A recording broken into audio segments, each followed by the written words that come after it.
Hello, everyone, and good evening. I'm James Harding. I'm the editor and co-founder of Tortoise.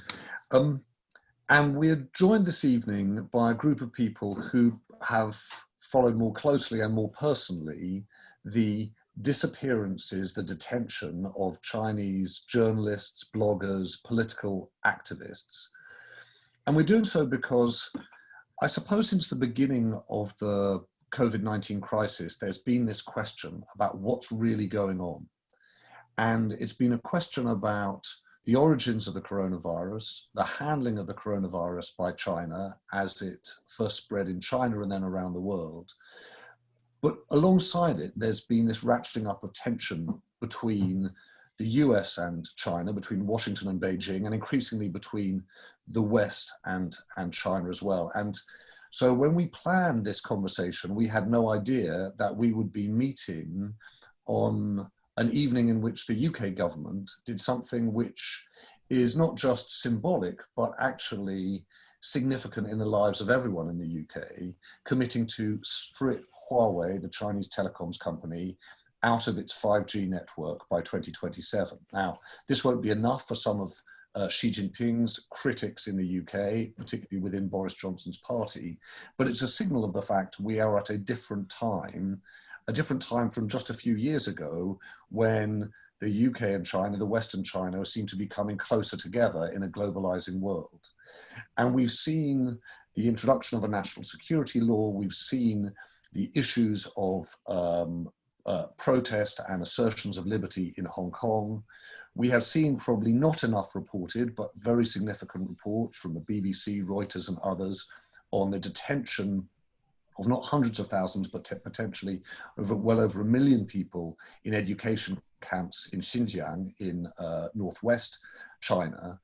But we wanted to focus on one particular thing this evening, which is trust and information and freedom of expression and disappearance and detention in Xi Jinping's China. And I focus particularly on Xi Jinping's China, because what we're trying to understand is the extent to which this Chinese president has asserted a new culture of control over not just state media, but increasingly social media. Now, I give you that long introduction because we typically, in journalism, produce the whole story for you and then invite you to comment. At Tortoise, as you may have seen if you joined us last night in the ThinkIn we did on the investigative piece into the case of Shukri Abdi, we're trying to do things the other way around. Rather than publish the story and then discuss it, we're trying to discuss it first so we come to a more textured, better informed story when we publish it. And so we're really fortunate this evening that we are joined by Teng Biao. Teng Biao himself was imprisoned, I think, twice in 2008 and 2011, is now in New York, but knows some of the people involved who've been detained and is going to talk about his experience and what he's seeing now. Jacqui Wang is a researcher at Human Rights Watch, and has done, I recommend Jacqui Wang's writing. She provides a lot of the detail of a lot of individuals who've been detained.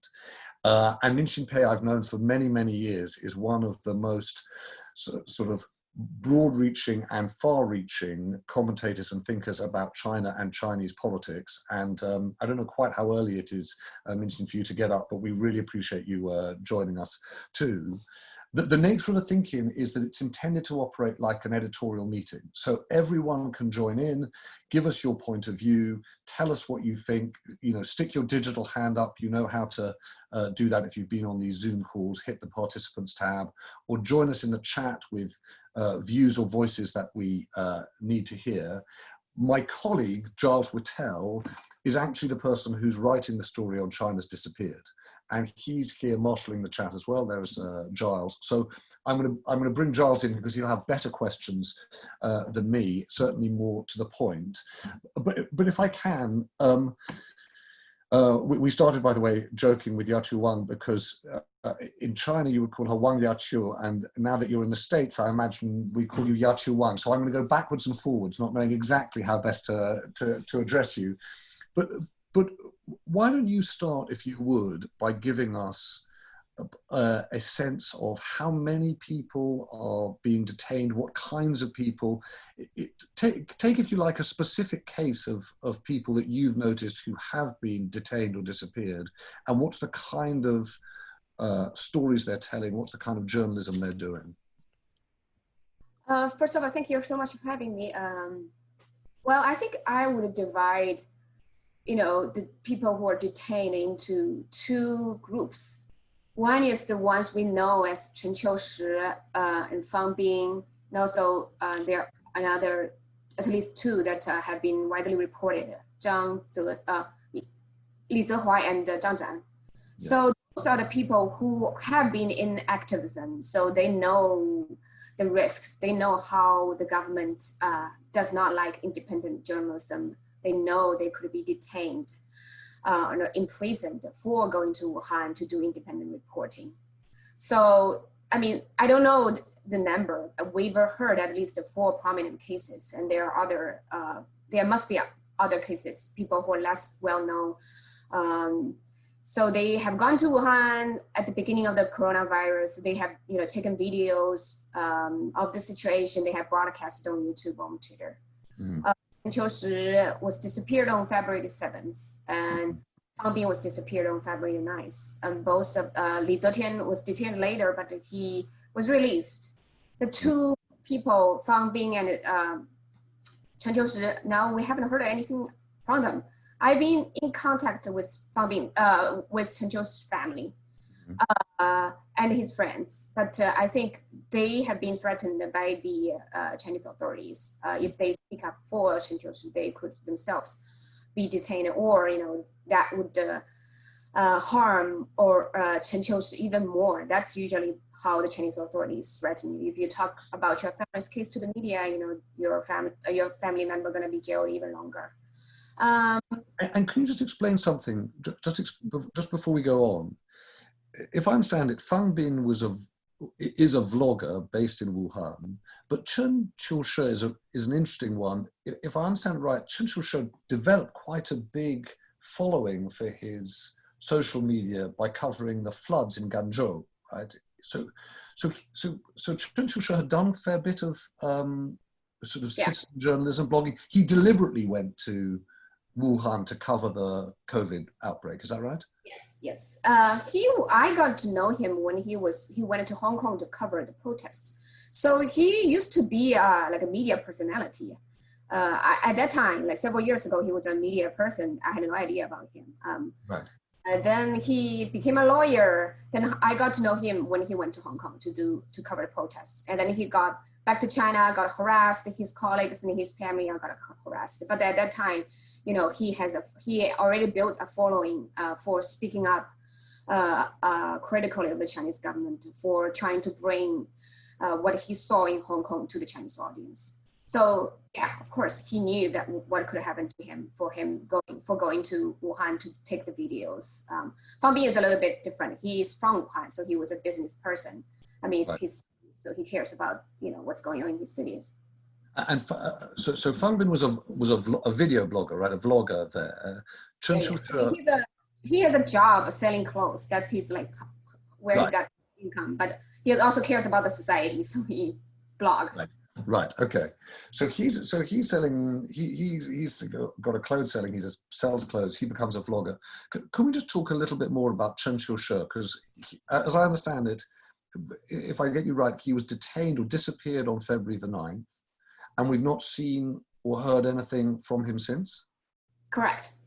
That's not unusual at all. Like, that's what happened to people who get detained. Like, they could have been, placed under residential surveillance in a designated location. That's our legal term. Basically, that's incommunicado detention up to 6 months without any access to legal counsel or to family members. Basically, nobody knows where you are. You can be detained in that situation for 6 months. So far, Chen Qiushi has disappeared for 4 months, and the family has no contact, has heard nothing from him. I believe the family could have heard something from the police, but the family wouldn't tell us because the family could have been threatened by the police, because this happens to the family all the time. But the family refused to talk to me or talk to the media. Right. Tang Biao, can I bring you in if I might? Do you know Chen Qiushi? I'm just focusing on his case because it seems to me an important one. Do you know Chen Qiushi?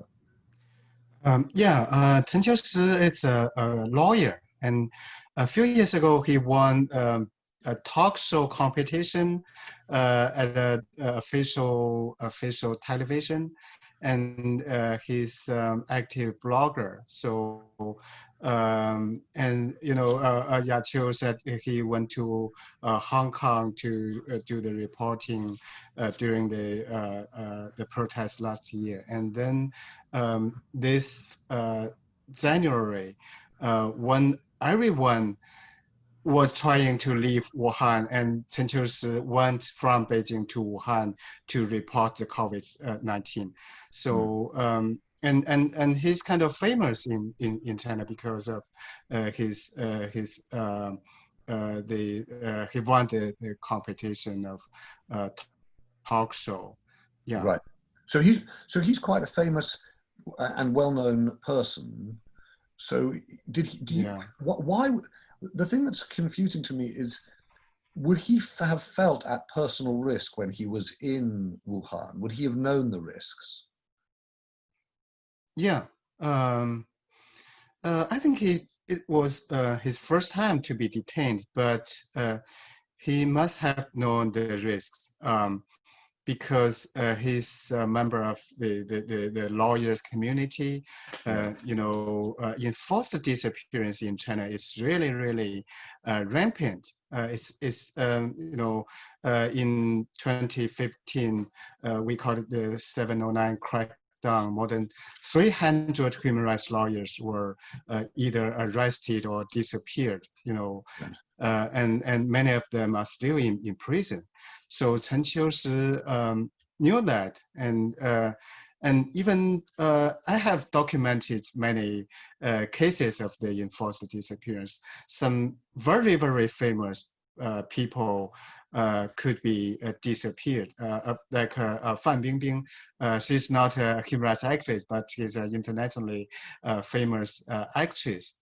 She was disappeared. And the former Interpol president Meng Hongwei was disappeared. I have to add that in Xinjiang, the Uyghur area, maybe 1 to 3 million Uyghurs and Kazakh minorities were detained in concentration camps. The Chinese government called them vocational training centers. But for the Uyghurs, for the family of these people, they are disappeared. They have nothing. They have got nothing, any information from their family members, their relatives. So yeah, that's the practice every day. So and Tang Biao, just when I introduced you, I said that you were detained, you were arrested, imprisoned in 2008 and 2011. So that's before Xi Jinping, or just as Xi Jinping was on the ascendancy. Tell us your experience of being imprisoned. Yeah. Actually, I was kidnapped and disappeared for 3 times. The first time was in 2008 before Olympic Games, and I was detained for 2 days, and they released me after a series of interrogation. But the second time was in 2011, and me and many other human rights defenders were kidnapped and detained in kind of hotels, some officially operated hotels, and I was detained for 70 days and physically and mentally tortured.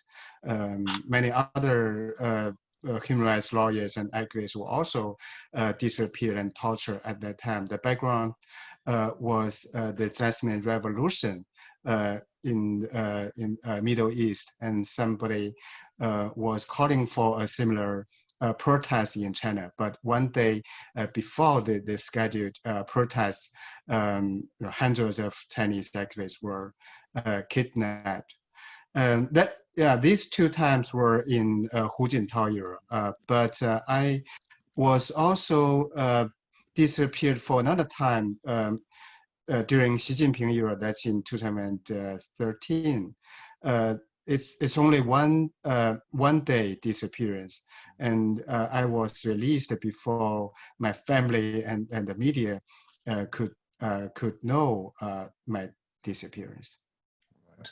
Well, Minxin Pei, will you give us just, I'd love to in the course of this hour, try and get into some of these specific cases, individuals. But before we do that, do you want to just give us some context for this? It's really hard for us to know, where we are. China is a one-party state. That hasn't changed. It's difficult for us to know how much more oppressive Xi Jinping's China is than, let's say, Hu Jintao's or Jiang Zemin's. We just don't really know. And it's not as though there's been a great variety of Chinese media.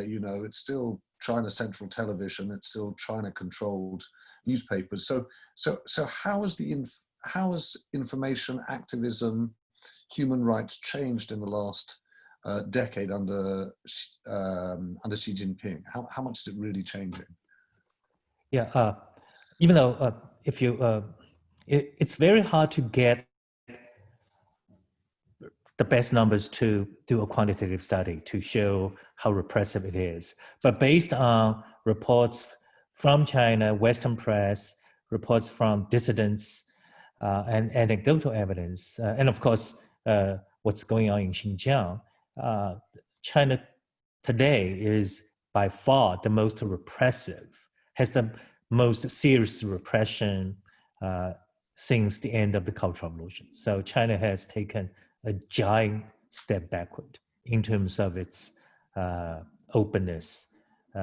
So that's a very general statement. Secondly, we're talking about physical disappearance. I actually worry a lot about disappearance of dissent in general in the Chinese media, on Chinese college campuses. Especially concerning to me is what's going on in Chinese college campuses, because professors who say anything that is viewed as out of line are at the risk of losing their jobs, because their students are being encouraged to spy on them, to report on them, and the number of cases of college professors being fired for espousing or for saying politically incorrect views is very, very large and growing. So there is a broader sense of disappearance, not of persons, but of voices. And certainly I want to say, because I happen to be doing research on how Chinese authorities control dissidents, they have a rule book. A certain they escalate the level of control from monitoring, surveillance to physical control as circumstances require. So today, probably they consider the overall situation in China as very dire, very, very unstable in the eyes of the authorities. And then under these circumstances, local authorities are required to physically control the most dangerous elements. So what we are hearing from China today is actually something, accords with the operational procedures of the Chinese police state. And I touched on the Uyghur situation right at the beginning in Xinjiang, right? Yeah. How much, I know there's quite a lot of focus on the governor of Xinjiang. I think his name is Chen Qiushi. Chen Qiushi. Yes. Who was transferred, as I understand it, from Tibet. So, these are two places where the Chinese government, the Chinese Communist Party, has cracked down both on Tibetan Buddhists and now on Uyghur Muslims in Xinjiang. How much is that a policy that will sit with the governor, Chen Qiushi? How much is he the person that we should be looking into, or how much is that actually just an expression of Xi Jinping's politics? Well, I just checked Chen's political career. He was promoted from the governor of Henan province to be the party secretary of Tibet in 2011. So that's before Xi Jinping came to power. So he was identified as a very capable, tough, decisive leader, official, even before she came along. And what he did before he went to Tibet, Tibet was in the middle of the self-immolation crisis. Tibetan nuns, monks kept burning themselves in public. And Chen Qiushi went over and imposed draconian control, and he succeeded in snuffing out those acts of resistance. And so he was seen in the eyes of top Chinese leaders as a very capable leader, very tough leader. Right. And so in 2016, when Xinjiang situation became even less stable, he was transferred there. So in the Chinese system, when he was given such an important portfolio, he was also given a lot of latitude. So he could have done things his predecessor could not do. But to do something on the scale of locking up 1 million Uyghurs and other Muslim minorities, he clearly had no authority. He had no resources, because that would require that's huge escalation. So he's a convenient figure to look at, but the ultimate authority came from the very top. Right. I'm gonna bring in a moment, if I might, because as you were talking, Minxin, I saw that Daniel Steinberg was asking, what's driving this assertion of control, this greater authoritarianism from Xi Jinping, and I'm going to come back to that in a moment. But there are a couple of individual cases that I wanted to go through, if we might. And Yachio, if it's all right, I'm going to point these people in your direction. First, there was Matt Jones. I don't know whether you've got your camera on, you can join us, but you were raising the case of the individual Xu Jiangrun, if I read it right. There you are. Yeah, absolutely. I'm going to get the pronunciation wrong if I try and say the gentleman's name. I think he said it was Zhu Jiangrun. Xu Jiangrun. Is that how do we pronounce it, Yachio? Xu Jiangrun. Xu Jiangrun. There you are. Thank you very much. And yeah, I've been listening to some commentary recently about this individual, and it's very interesting that he's been a critic of the Communist Party, and he's written actually several essays in previous years. But I was very intrigued that he got arrested just in the past week and was arrested for a few days and then released. And now I think he's lost his position in the university where he was a professor. And I'm really, really curious to know why suddenly the pressure came on him now, when these criticisms which he wrote, which were quite famous, were going back, I think, even in the past few years. It definitely wasn't something recent. Do you know, Yachio, do you know much about the case of Xu Jiangrun? Yeah. I mean, I was talking to Chen Biao. I think Chen Biao knows him. I was telling Chen Biao, can you tell Xu Jiangrun stop shutting up and not talk? Because we're all expecting that he was going to be detained. But I mean, those people has extraordinary courage. It's hard to tell them, can you just shut up and live your life? It's impossible. Just tell the story. Yeah, just tell us the story of Xu Jiangrun, just so we know, because obviously you and Matt know, but I'm afraid I don't. So what's the story of Xu Jiangrun? I mean, he's a professor. He's a law professor at Tsinghua University. Tsinghua is, one of the best universities in China. So he has been spoken critical of the government. He has published long-form articles, basically criticizing the regime. Most recently, he has criticized the government's handling of the coronavirus. I think also I don't think he directly mentioned Xi Jinping, the president, but it was obvious from the article that he was criticizing President Xi Jinping.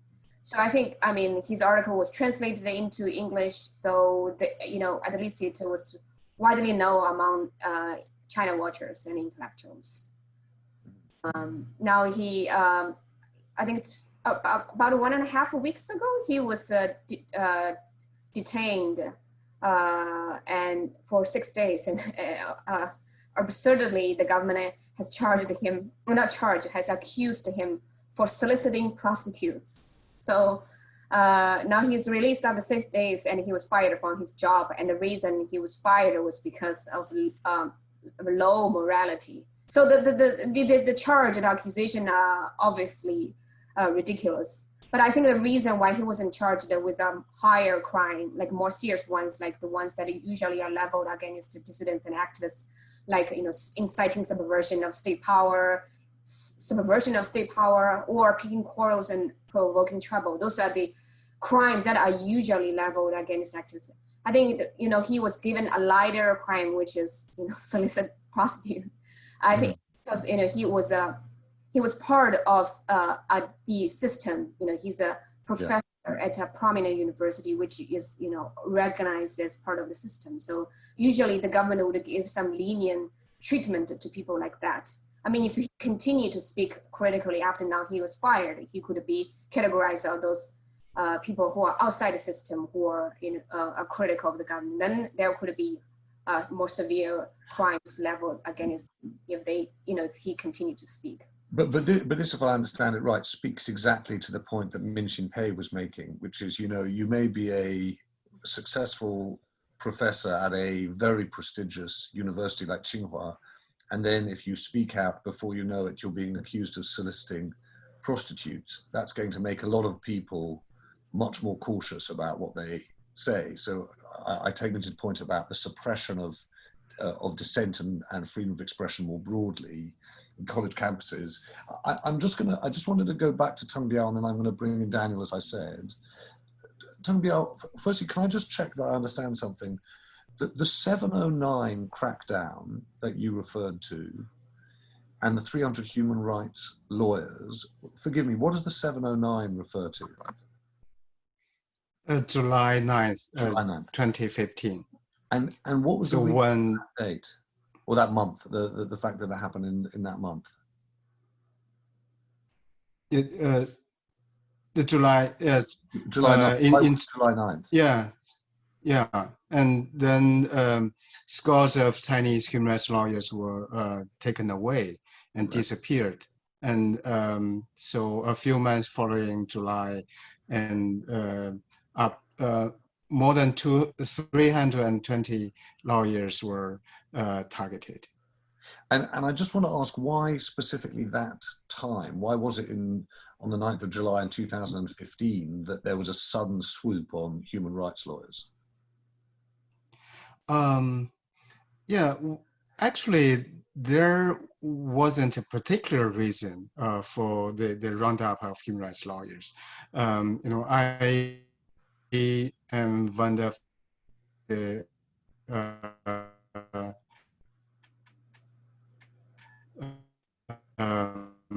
earliest promoters of the rights movement. There were only 20, 30 human rights lawyers in China, and then many people joined the human rights movement, and human rights defenders and non-governmental organizations became active and more powerful. Mm-hmm. So in 2015, actually.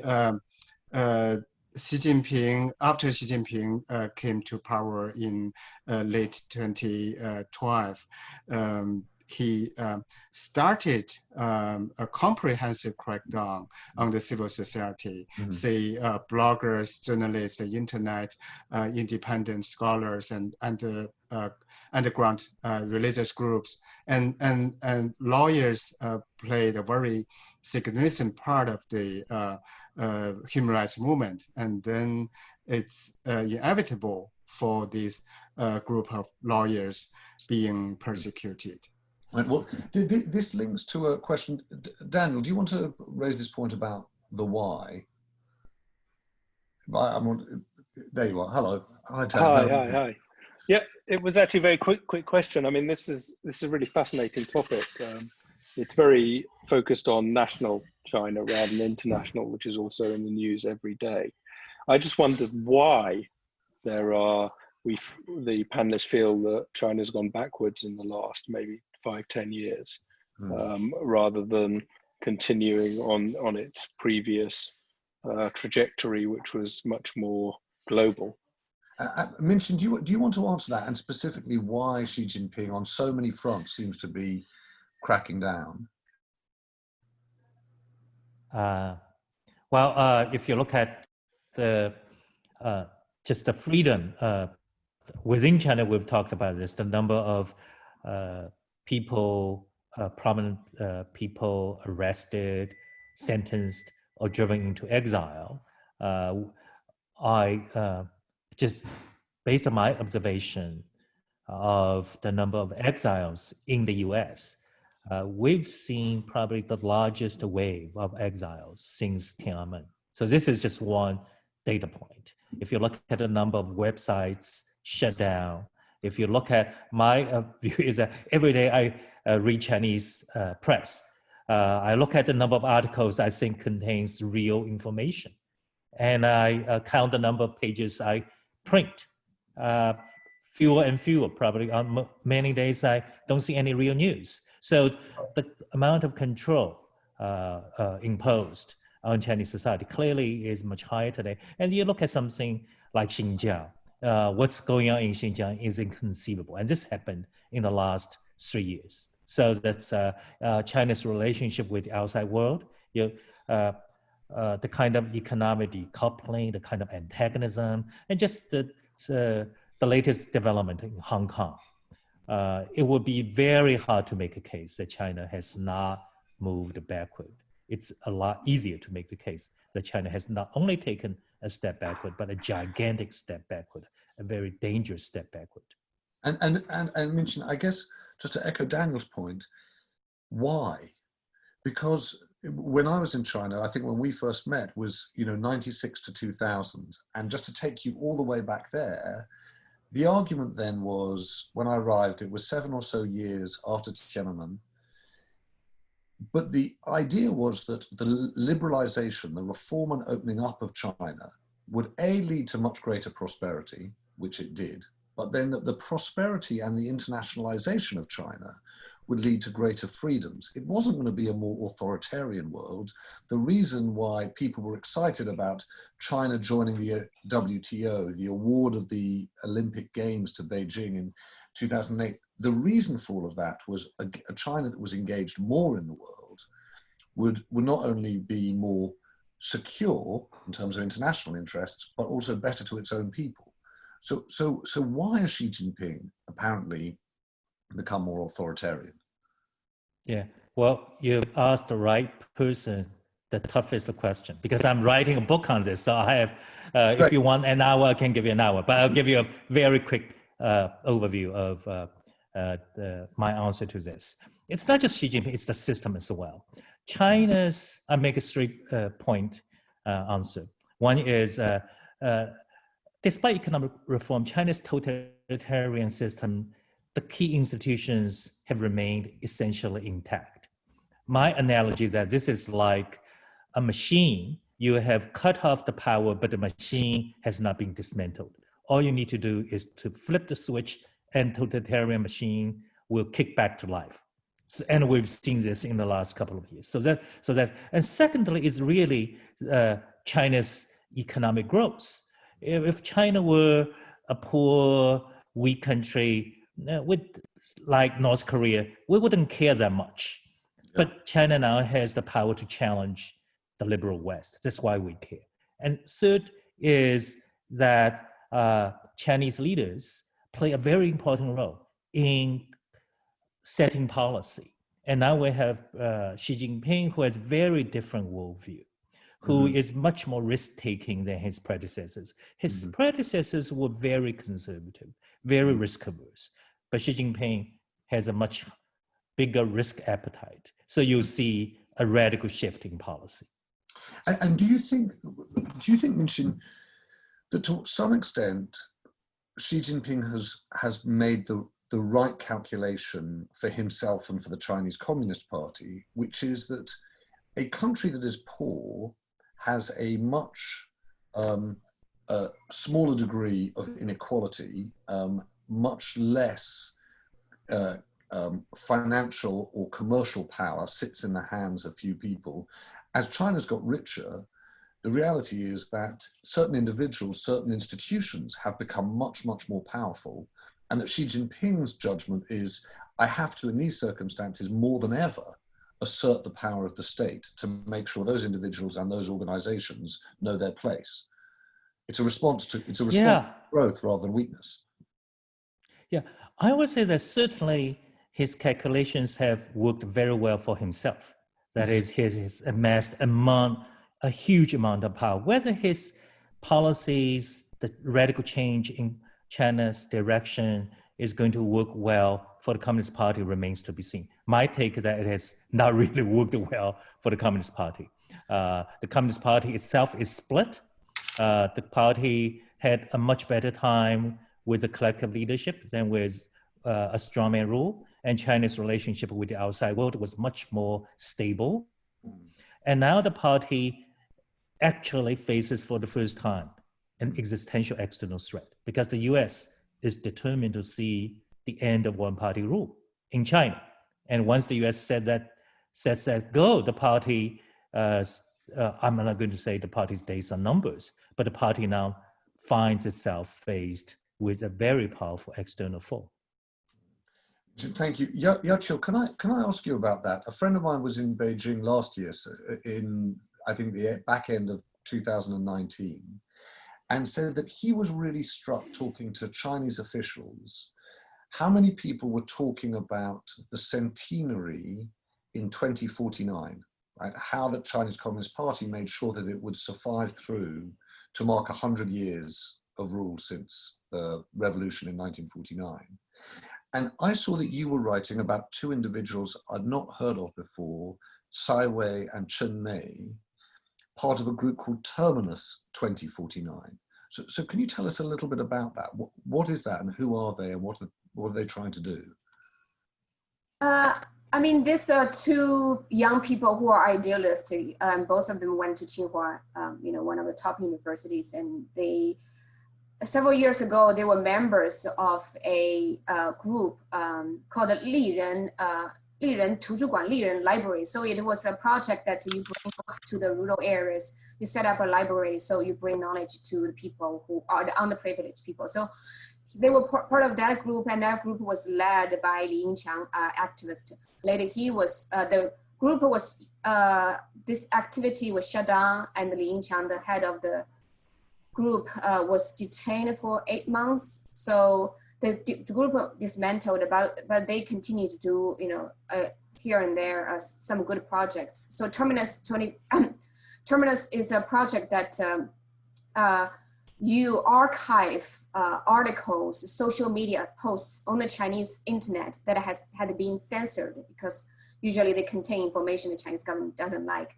So they archive that on GitHub. So people can they preserve those information so people can still access that. So it's not, it's just a little projects they are doing. It's not a big deal. However, the Chinese government see them, as a threat. So they have been disappeared since April. I mean, both of them are only, 27 years old. So they represent the young, educated, idealistic people. And now they're in this very dire situation. I see. And well, I wanted to just touch on that because the idea of archiving things that are being removed from the internet, I see that one person has joined us and asked to join anonymously, and has made the point that, and Teng Biao, this is really one for you, has made the point that actually Chen Qiushi was posting quite a lot on YouTube, i.e. on a platform that was accessible outside of China. And I just wonder, what's the approach if you are trying to air stories that are going unseen, facts that are not being discussed in China? where do you do that? Are you trying to do that on international platforms that might feed back into China, or on, you know, Chinese social media platforms? How do people think about that? Teng Biao, and I'll come to you, Yacho, in a second.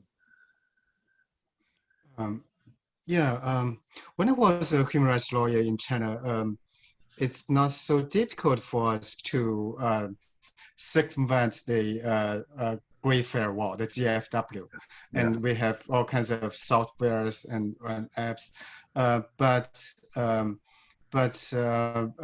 Before, like 5 years ago, that many VPNs were taken down, and then generally VPNs are forbidden in China, and it's more and more difficult. A VPN is forbidden in China. Just having your own VPN is forbidden. It's we have a few cases, like a person in Guangzhou invented kind of a VPN and sold it to others, and he was sentenced to 3 years in prison. Right. And so people may have trouble to use VPN, and it's more difficult to buy a VPN in China now. Right. And then of course in China, most people have WeChat account, Weixin, and then Weibo, the Chinese version, Twitter. But of course, these social media are all strictly censored, and it's not possible to post something sensitive on this official social media. Right. Teng Biao, thank you. Can I just ask you about one other thing? And then I'm going to hand over to Giles, because Giles Whittle, as I said, has done quite a lot of the reporting, and I'm sure he's been listening and has some thoughts and questions in particular. But can you just talk about something that I don't really know much about, called Shia Jin, and the idea of individual informants who are not necessarily employed, they're not part of the PLA, they're not part of the People's Liberation Army, they're not necessarily part of the Public Security Bureau. They seem to be voluntary informants. Now, forgive me, I just don't know enough about it. A part of China in my time. So, Teng Biao, do you want to start? Who are the Shia Jin? Yes, Xie Jin. So this rampant in China. So those people are not part of the Public Security Bureau, and they are kind of contractors, and they're hired by the government, and they function as assistants to the policemen, and so these people in practice, not according to the law or criminal procedure, in practice they arbitrarily arrest and detain people. So there is a very, very sad case during the coronavirus. Chen Qiushi, so he's the brother of political dissidents, was beaten to death by Xie Jin because during the quarantine he escaped. He went out of his home, and then he was arbitrarily detained and beaten to death. So we have seen that many other people, they wear a red ribbon, and then they exercise the power to arrest people, to give warnings, and to detain them without any legal basis. Minxin, you've got your hand up. Yes, Xie Jin, they're called assistant policemen. Right. They are hired in very large numbers to augment the police. Regular policeman is a civil servant, and China does not have a very large number of regular policemen. So they are hired, and especially in places like Xinjiang, they hire a lot. because you refer to informants, China does have a very large network of informers on college campuses, in neighborhoods. Because of my research, I've came across just evidence of just how extensive this network is, probably bigger even than the Stasi network. Yes. Well, and Minxin, let me just understand, because I think maybe I've got this wrong. When I lived in China, I remember at the end of my little lane in Shanghai, there was a florist, and she was very nice, and I'd always buy flowers there.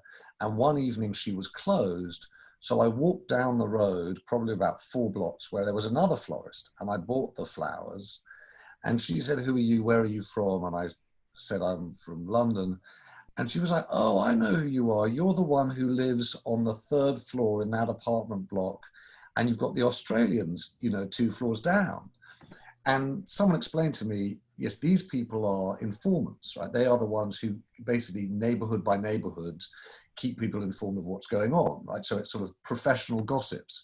But am I right in understanding then Xi Jin, the voluntary police officers or community police officers, are volunteers too, but are not necessarily the same as that informant network?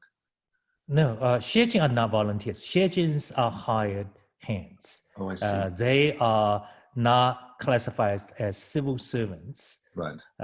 but they are government employees. Right.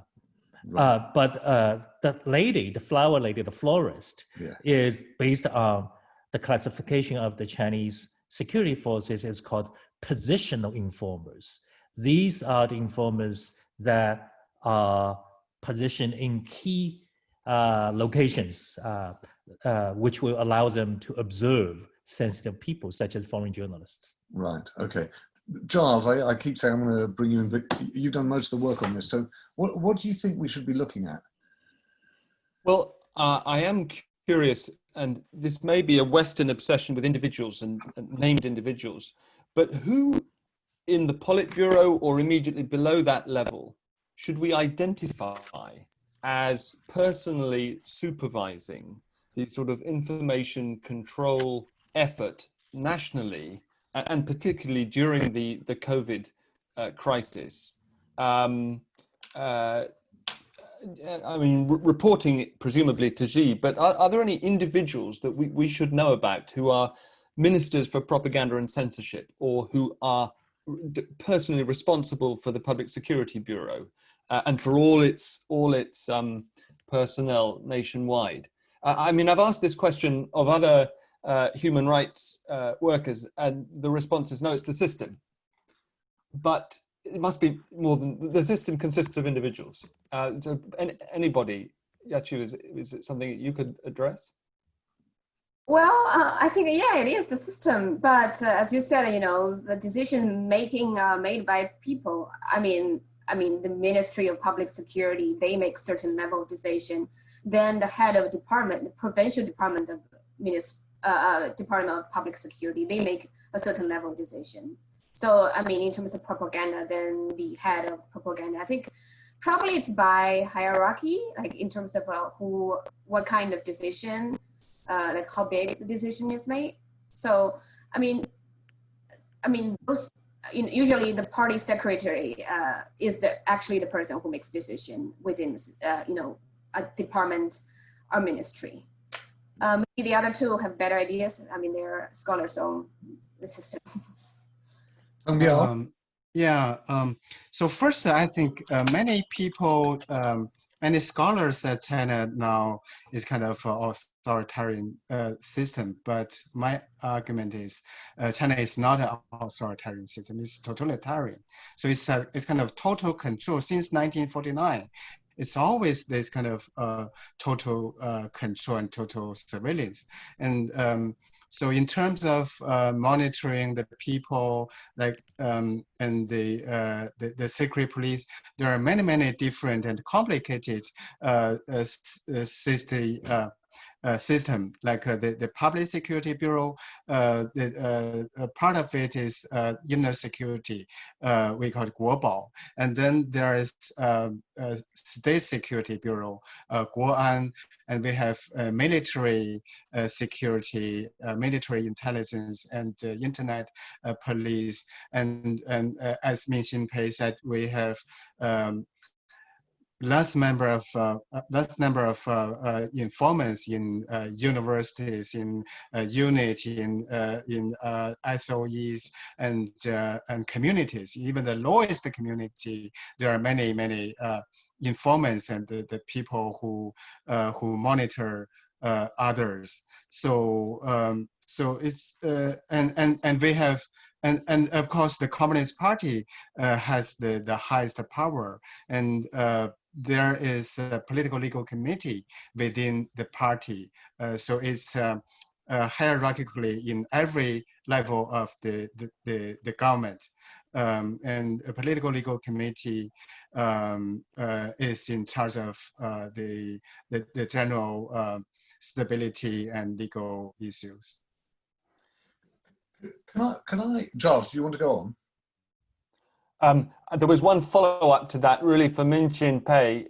You compared the security apparatus with the Stasi. I'm interested in headline numbers, if you have any. I heard the figure of 850,000 informants available to the Public Security Bureau in Beijing alone. Do you have a sense of a national? Is there a national figure? And when you compared it with the Stasi, is that in terms of informants per capita? No, nobody can tell you the national figure because it's classified. Right. There were several, what shall I say, categories of informers. You have 信息员, informants, volunteers, and then you have the police. They have 耳目, eyes, literally translated as ears and eyes, and then you have 特勤, special. So it's just the latter categories are totally classified. I've seen the only documentary evidence I've seen is a police training manual about sort of for the early 2000s, which said each beat officer will have to recruit 2 informers.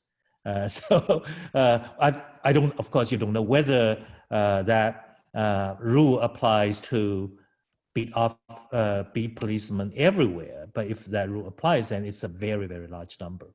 Mm-hmm. Goodness me. Yachio, do you want to answer that about scale of informants and Xi Jin?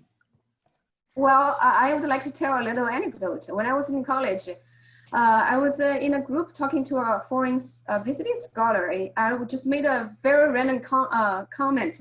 I mean, it's on like Sunday afternoon, we were just randomly chat on campus. And I made a comment that, I don't like the Chinese education system because it's too rigid. Then the next week, literally, a professor visited me in my dormitory and said that you said that, and I wish you did not say that.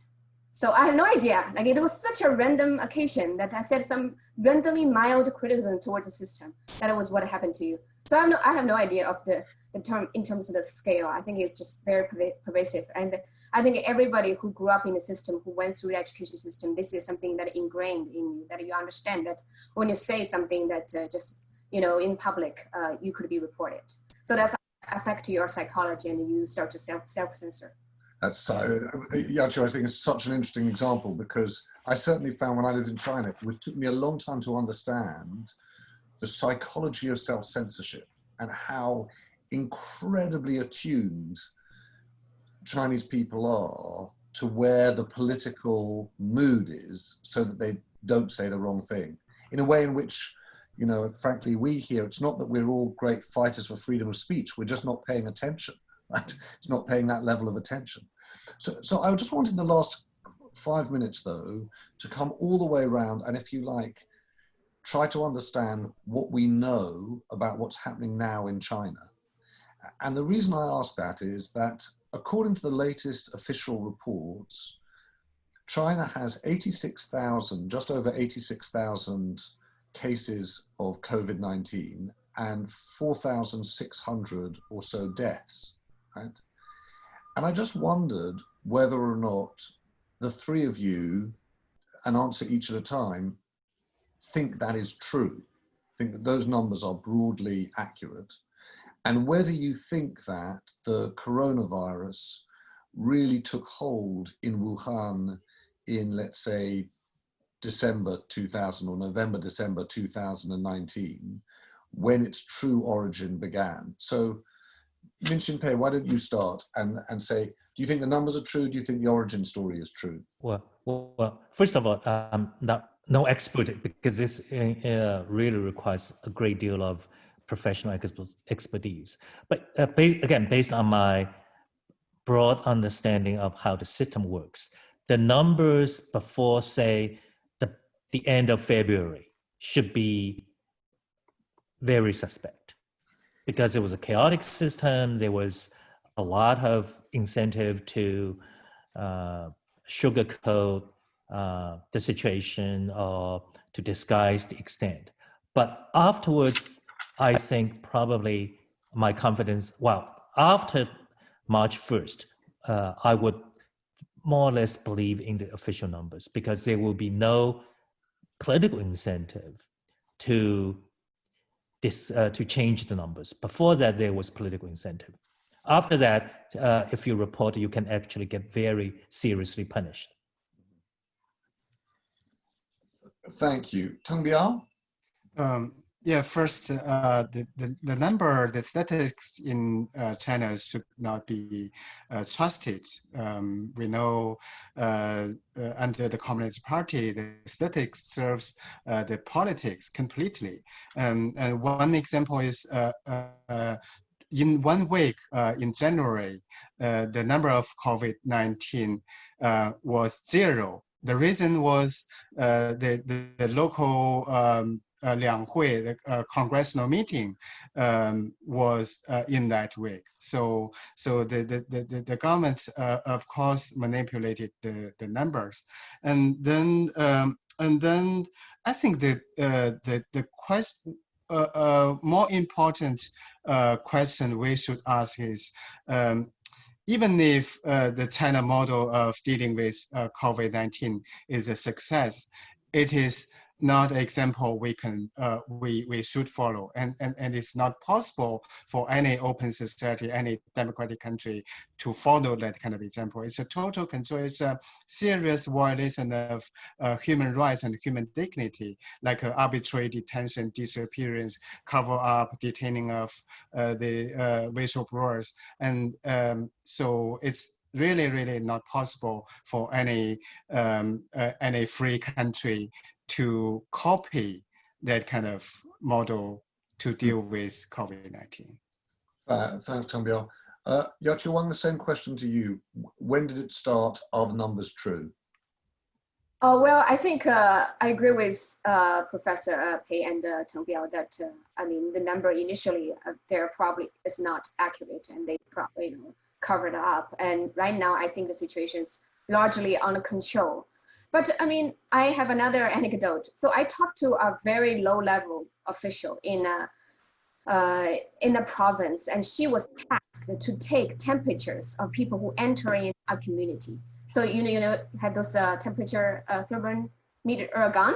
So she said, I don't think this works. Nobody in her team believed this thing actually worked, but she was just doing her job. So she took the temperature. So she write down their temperature. So I think people were just doing their bureaucratic job without actually, trying to make an effort to make sure, this situation is under control. So, like if you talk to local officials and they were acting like that, I mean, to what extent, the number is true, to what extent the situation is under control, we don't really know.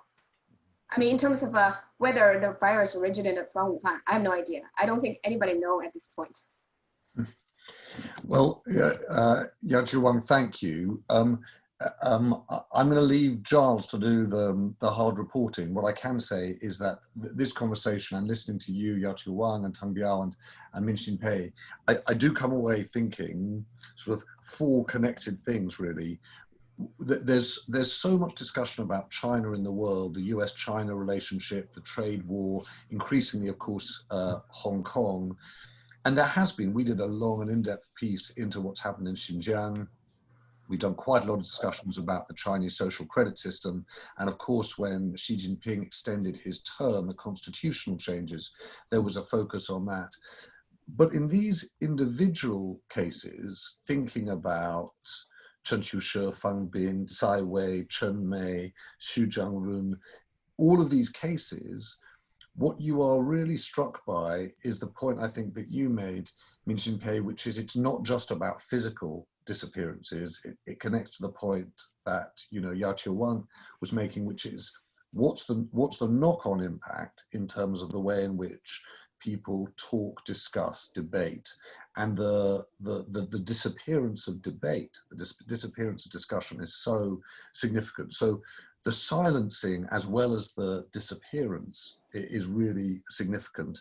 And within that, I feel as though I'm hugely out of date in understanding the machinery of information and intimidation and the sense of that, how that's grown up, both through informants, the point that Tang Biao was making about Xie Jin and the civil servant sort of, you know, volunteer police on that front.